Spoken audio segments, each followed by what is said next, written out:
নমস্কার বন্ধুরা, সবাইকে স্বাগত জানিয়ে শুরু করছি নতুন সুন্দর একটা ভিডিও। আজ আমি তোমাদের সঙ্গে শেয়ার করব চেলা মাছের দুর্দান্ত একটা রান্না। খেতে অসাধারণ হয়।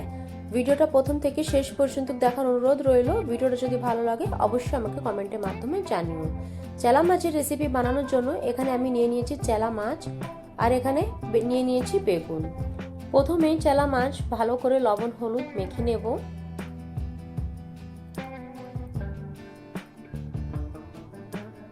সুন্দরভাবে চেলা মাছে আমি লবণ হলুদ মেখে নিয়েছি।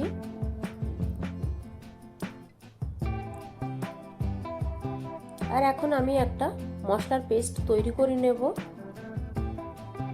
মশলার পেস্ট বানানোর জন্য এখানে আমি নিয়ে নিচ্ছি গুঁড়ো মশলা নিচ্ছি এখানে হলুদ, লবণ, রেড চিলি পাউডার, জিরে পাউডার, সামান্য পরিমাণে জল অ্যাড করে সুন্দর একটা এখানে আমি পেস্ট তৈরি করে নেব।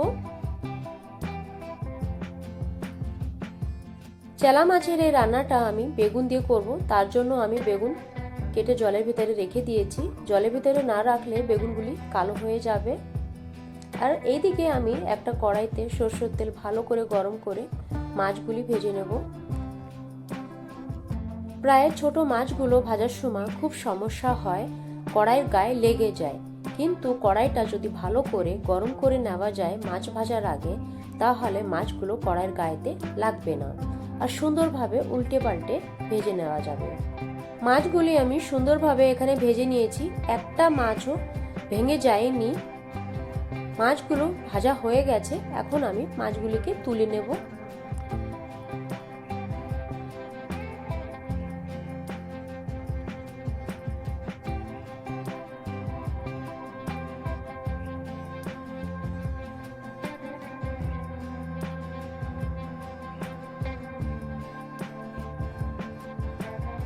এখন ভেজে নেব বেগুন সামান্য পরিমাণে হলুদ দিয়ে।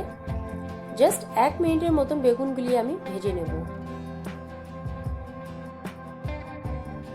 বেগুন 1 মিনিটের মতন আমি ভেজে নিয়েছি, এখন তুলে নেব।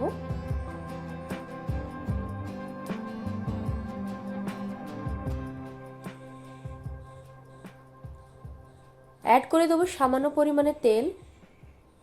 আর ফোড়নে এখানে আমি ইউজ করছি জিরে আর রাঁধুনি। এখন অ্যাড করে দেবো গুঁড়ো মশলা পেস্ট।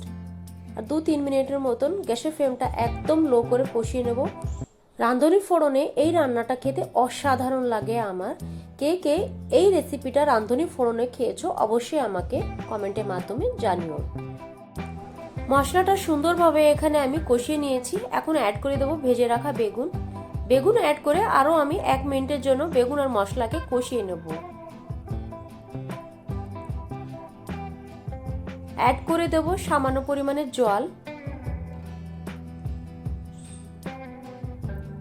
টমেটো আর একটা কাঁচা চিরা লঙ্কা। সব কিছুকে একবার ভালো করে মিক্স করে দেব। আর এখন মাত্র ঝোল ফোটার অপেক্ষায়। ঝোল ফোটা শুরু হয়ে গেছে।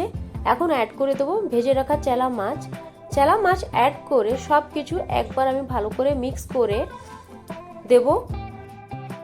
মাছের ঝোলটা জাস্ট আমি আরও 5 মিনিটের মতন ফুটিয়ে নেব। তাহলে একদম রেডি হয়ে যাবে আমাদের চেলা মাছের এই দুর্দান্ত স্বাদের একটি রান্না। এখন তো গরম পড়া শুরু হয়ে গেছে, আর এখন এরকমই হালকা পাতলা রান্নাগুলি খেতে ভালো লাগবে। কে কে চেলা মাছের এই রান্নাটা খেয়েছো অবশ্যই আমাকে কমেন্টের মাধ্যমে জানিও। আমার এই রান্নার ভিডিওটা যদি ভালো লাগে তাহলে আমাকে একটা কমেন্টের মাধ্যমে জানিও। ভিডিওটা যদি ভালো লাগে তাহলে লাইক, শেয়ার এন্ড সাবস্ক্রাইব করো। দেখা হচ্ছে পরবর্তী অন্য কোনো ভিডিওতে। ততক্ষণের জন্য টাটা।